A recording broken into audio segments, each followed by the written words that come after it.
ఆవిష్కరణ రూపకల్పన వెంగళ వెంకయ్య గారు, పత్తి వెంకయ్య గారు, తెలుగు జాతి రత్నం వెంగళ వెంకయ్య గారు, నిస్వార్థ ప్రజాసేవకుడు వెంగళ వెంకయ్య గారు, జోహార్ వెంగళ వెంకయ్య గారు.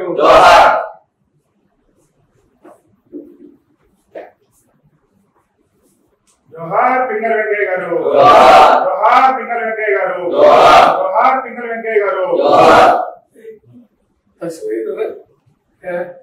జిల్లా మహానుభావుడు నిస్వార్థుడు అవి ఈరోజు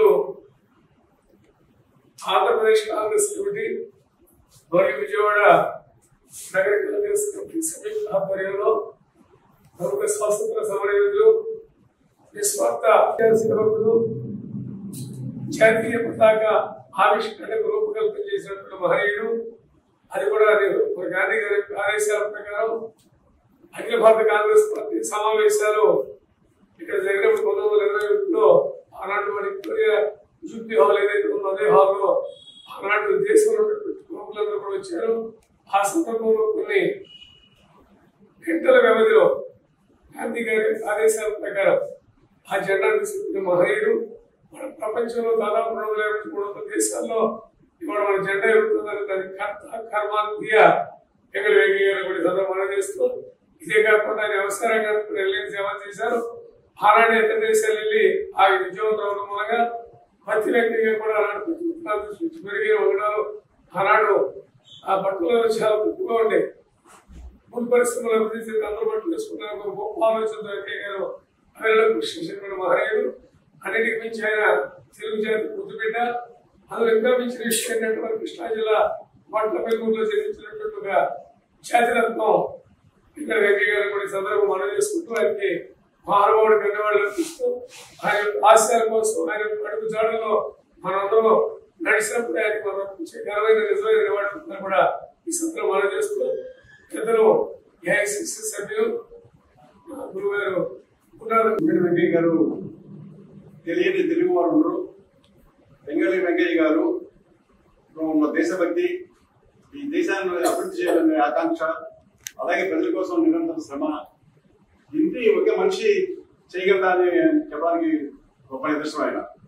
ఆయన ఎక్కడో కొలంబియాలో చదువుకొని నెల్లూరులో పత్తి దాని మీద కలిసి చెప్పినట్టుగా పత్తి విత్తనాల మీద దాని మీద రీసెర్చ్ చేసి కొలంబియా పత్తి విత్తనాలు దేశానికి తీసుకొచ్చిన మహమ్మద్ రెడ్డి. అదొకటే కాదు, ఆయన ఒకసారి బాపట్లలో జపాన్ వాళ్ళు వస్తే మరి జపాన్ భాషలో మాట్లాడి చూస్తే ఆయన జపాన్ భాషలో పూర్తిగా ఉపన్యాసం చెప్పిన మహమ్మద్ రెడ్డి ఆయన పత్తి వెంకయ్య గారి పేరు కాంచిన మన జెండా వెంకయ్య గారు.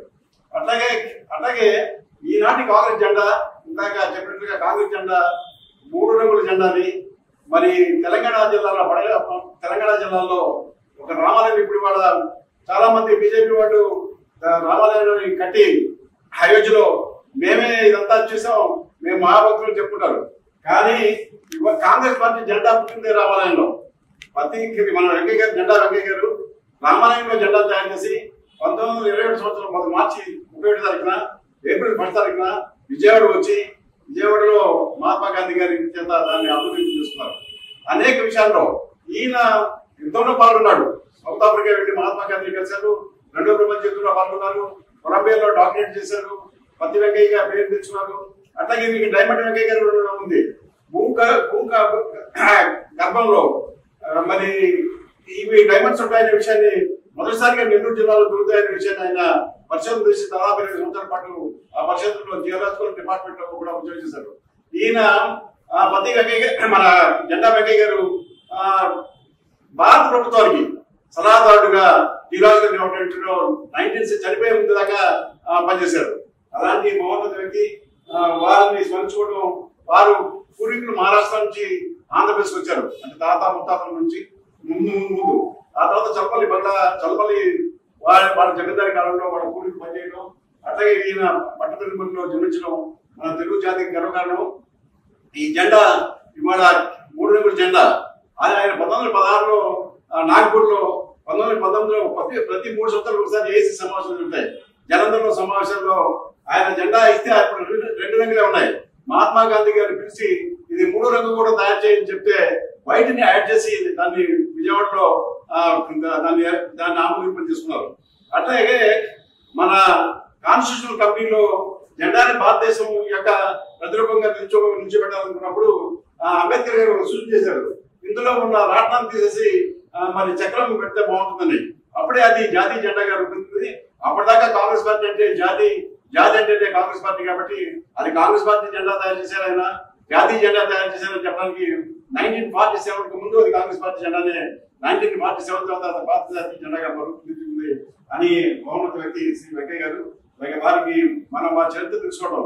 ఇవాళ పాఠ్యాంశాల్లో సవర్గం పేరు పెట్టడం ఆర్ఎస్ఓడు గగ్గోలు పెడుతున్నారు. ఆయన అసలు బ్రిటిష్ వాళ్ళకి దాసోహాయి తొత్తులై నన్ను విడిపించండి అని ఉత్తర రాష్ట్ర మహానుభావుడు. ఆయన గురించి పాఠాలు చెప్పండి అంటారు. కానీ వెంకయ్య గారు లాంటి వాళ్ళు కనీసం తెలుగు రాష్ట్రాల్లో, తెలంగాణలో, ఆంధ్రలో ఆయన గురించి రెండు ప్రాంతాల్లో కూడా ఆయన గురించి చెప్పాల్సిన బాధ్యత ఈ ప్రభుత్వాల పైన ఉందని తెలియవలసుకుంటూ శ్రమ తీసుకుంటున్నాం. జై భారతదేశం గర్వించదగినటువంటి వ్యక్తి మన పింగళి వెంకయ్య గారు. వారు మన జిల్లాలో పుట్టడం, తెలుగువారుగా ఉండటం ముఖ్యంగా గర్వకారణం. దేశభక్తి కలిగినటువంటి మహోన్నత వ్యక్తి. సమాజ సేవే దేవాలయంగా భావించారు.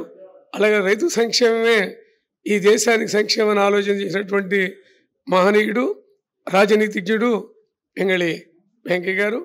ఆనాడు తెలుగువారిలో గాంధీ గారు గుర్తించినటువంటి అతి తక్కువ మందిలో పింగళి వెంకయ్య గారు ప్రప్రథములు.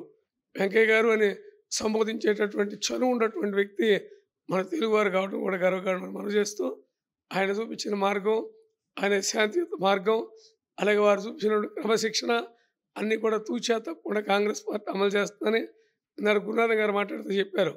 అసలు మొట్టమొదట అసలు జెండానే తెచ్చినటువంటి మహనీయుడు. తర్వాత రూపకల్పన చేశారు, మార్పులు జరిగినాయి. తర్వాత 1947 తర్వాత స్వాతంత్రం వచ్చిన తర్వాత దాన్ని డాక్టర్ బాబాసాహెబ్ అంబేద్కర్ గారి యొక్క ఆశయాల మేరకు, ఆయన సూచన మేరకు అందులో రాట్నాన్ని తీసి మళ్ళీ అశోక చక్రాన్ని పెట్టడం మూలంగా వాళ్ళ జాతీయ జెండాగా ఉంది. వాళ్ళ దాదాపు 250 పైచిలకు ప్రపంచ దేశాల్లో ఇవాళ ఆ జెండా ఎగురుతుందన్నా, లేదా ఇవాళ ఒలింపిక్స్ ప్యారిస్లో జరుగుతున్నాయి, అక్కడ మన జెండా ఎగిరిందన్నా కూడా మనం మొట్టమొదట మననం చేసుకోవాల్సినటువంటి మహోన్నత వ్యక్తి పింగళి వెంకయ్య గారు అని చెప్పి సందర్భం మనం చేస్తున్నటువంటి దేశభక్తులు కానటువంటి కృష్ణా జిల్లా పునీతం అవుతుందని కూడా ఈ సందర్భం మనం చేస్తూ ఆయనకి రాష్ట్ర ప్రభుత్వం అనౌన్స్ చేయాలని కూడా కాంగ్రెస్ పార్టీకి మేము రిక్వెస్ట్ చేస్తున్నాం, డిమాండ్ చేస్తాం. పింగళి వెంకయ్య గారి 149వ జయంతి కార్యక్రమాన్ని ప్రదేశ్ కాంగ్రెస్ కమిటీ, ఆంధ్రప్రదేశ్ కాంగ్రెస్ కమిటీ, అట్లాగే నగర కాంగ్రెస్ కమిటీ ఆధ్వర్యంలో ఘనంగా జరిగింది. పింగళి వెంకయ్య గారి గురించి తెలియని తెలుగువారు ఉండరు. మూలాలు మహారాష్ట్ర అయినా ఇక్కడికి ఆంధ్రప్రదేశ్ వచ్చి ఉమ్మడి ఆంధ్రప్రదేశ్లో అట్లాగే మెడ్రాస్ ప్రెసిడెన్సీలో ఆయన ఉన్నత చదువులు చదివారు. తర్వాత అమెరికాలో డాక్టరేట్ చేసిన మహోన్నత వ్యక్తి.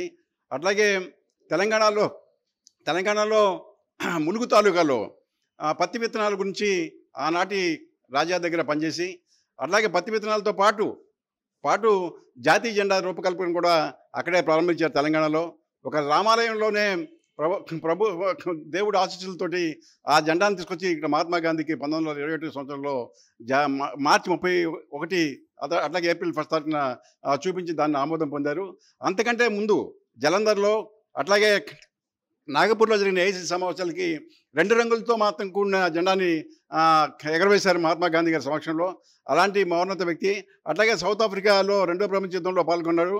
ఒక యుద్ధం చేయగల శక్తి సామర్థ్యాలు, ఒక డాక్టరేట్ చేయగలిగినవాడు, వ్యవసాయం చేయగలిగినవాడు, డైమండ్స్ని ఎక్కడున్నాయో చెప్పగలిగినవాడు, మరి దేశభక్తి ఉన్నాడు, దేశ ప్రజల కోసం పాటుపడినవాడు, జెండాను తయారు చేసిన వాళ్ళు, ఇన్ని అంశాలు ఉన్న వ్యక్తులు మన కాంగ్రెస్ పార్టీలో ఉండటం అది గొప్ప అదృష్టంగా భావిస్తూ ఆ రోజుల్లో కాంగ్రెస్ పార్టీకి త్యాగం చేశారు. చివరి కొన ఊపిరి విజయవాడ నగరంలో మరి అత్యంత దయనీయమైన పరిస్థితుల్లో జరిగింది. ఆర్థికంగా చితికిపోయి ఈ విజయవాడలో మరణించడం జరిగింది. ఒక మహోన్నత వ్యక్తి కాంగ్రెస్ పార్టీ కోసం త్యాగం చేయడమే కాకుండా ప్రభుత్వం కోసం, ప్రజల కోసం ముందుకు తీసుకెళ్లిన మహోన్నత వ్యక్తి. వారి ఆశయాల కోసం మరి ఈనాటి పిల్లలకు అర్థమయ్యే రీతిలో పాఠ్యాంశంగా బీజేపీ వాళ్ళు అడుగుతూ ఉంటారు, సావర్కర్ గారు పేరు పెట్టిన ఇది పెట్టండి, పాఠ్యాంశం పెట్టండి అని. సావర్కర్ గారి గురించి అందరికీ తెలుసు. సావర్కర్ ఒక బ్రిటిష్ ఏజెంట్. ఆయన గురించి మనం తెలుసుకోవాల్సిన అవసరం లేదు, మనల్ని ఇబ్బంది పెట్టిన బ్రిటిష్ వాళ్ళ గురించి. కానీ ఇలాంటి మానవుల గురించి చెప్పుకోవాల్సిన పాఠ్యాంశంగా అటు ఆంధ్ర, తెలంగాణ రాష్ట్రాలలో 2 చోట్ల ప్రభుత్వాలు చర్య తీసుకోవాలని ఈ సందర్భంగా కోరుకుంటూ సెలవు తీసుకుంటూ ఉన్నా. జై Hind. Please do subscribe to Telugu Rajyam channel. Please do subscribe to Telugu Rajyam channel. Please do subscribe to Telugu Rajyam channel. Hi అండి, నేను మీ ఆర్పీని, నెల్లూరు పెద్దారెడ్డి చేపల పులుసు ఓనర్ని. మీరు తెలుగు రాజ్యం అనే ఈ యూట్యూబ్ ఛానల్ సబ్స్క్రైబ్ చేసుకుని మంచి మంచి వీడియోలతో వస్తారు. Thank you so much. Hi people, I'm Sonakshi Verma and you please watch Telugu Rajyam and please subscribe to the channel.